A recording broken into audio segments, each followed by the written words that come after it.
Hello दोस्तों, welcome to CMA Gurukul.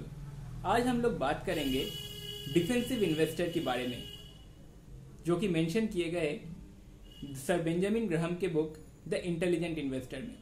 कैसे होते हैं ये डिफेंसिव इन्वेस्टर? इसे हम लोग पैसिव इन्वेस्टर भी कहते हैं। तो पैसिव इन्वेस्टर कैसे होते हैं?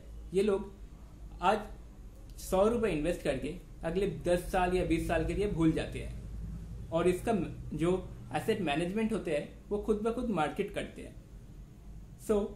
कोई इन्वेस्टमेंट जो आप एक्टिवली मैनेज नहीं करते हो और पूरा मार्केट के ऊपर छोड़ देते हो, उसे हम पैसिव इन्वेस्टमेंट कहते हैं।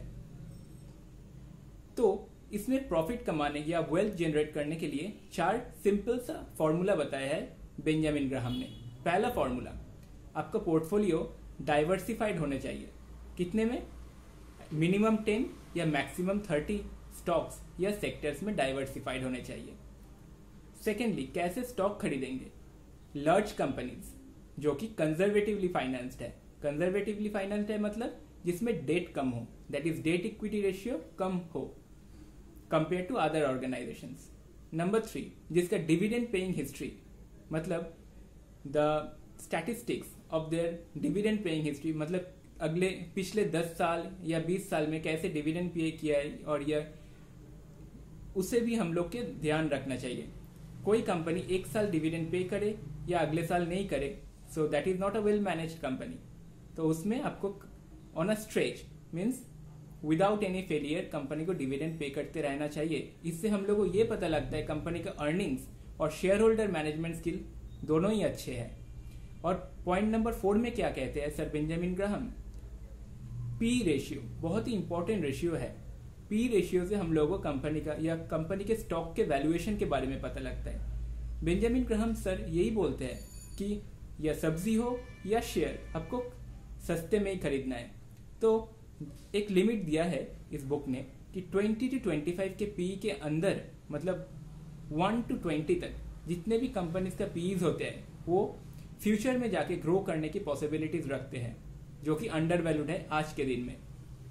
हम लोग को ऐसे स्टॉक ढूंढना है जिसमें पी रेशियो बहुत कम है।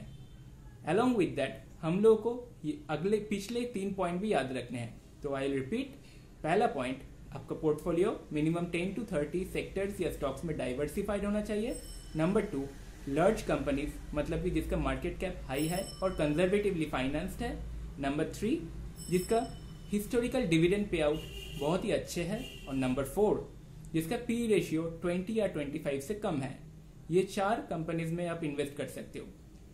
सर बेंजामिन ग्राहम का इलस्ट्रेशन वाइज और जो 19th सेंचुरी 20th सेंचुरी का एग्जाम्पल दिए है, उसमें हम लोग ये भी पता लगाते हैं इंडेक्स फंड में भी पैसिव इन्वेस्टर इन्वेस्ट कर सकते हैं। इंडेक्स फंड क्या होते हैं? हम इंडिया में 2 इंडेक्स होते हैं, निफ्टी एंड सेंसेक्स। इसमें आप इन्वेस्ट करके छोड़ दो। इन दैट केस निफ्टी जब बढ़ता जाएगा, प्रीवियस रेट ऑफ रिटर्न या करंट रेट ऑफ रिटर्न के हिसाब से आपका पैसा भी विद द मार्केट बढ़ता जाएगा। और निफ्टी में इन्वेस्ट करने का बेनिफिट ये है, अगर आप कोई एक लार्ज कंपनी में इन्वेस्ट करते हो, सो डाउनसाइड रिस्क बहुत हाई होते हैं। ये कंपनी अगले 20 साल में रहेगा कि नहीं रहेगा ये किसी को नहीं पता। लेकिन निफ्टी एक इंडेक्स है और सेंसेक्स जो भी कहो आप, इंडेक्स है जिसमें 50 या 30 लार्ज कंपनीज का मिक्स रहता है। तो आपका जो इन्वेस्टमेंट होगा ये 50 या 30 लार्ज कंपनीज में डिस्ट्रीब्यूट हो जाता है। इसमें डाउनसाइड रिस्क लो होता है और रिटर्न भी आपका नॉर्मल या स्टेबल रिटर्न मिलता है।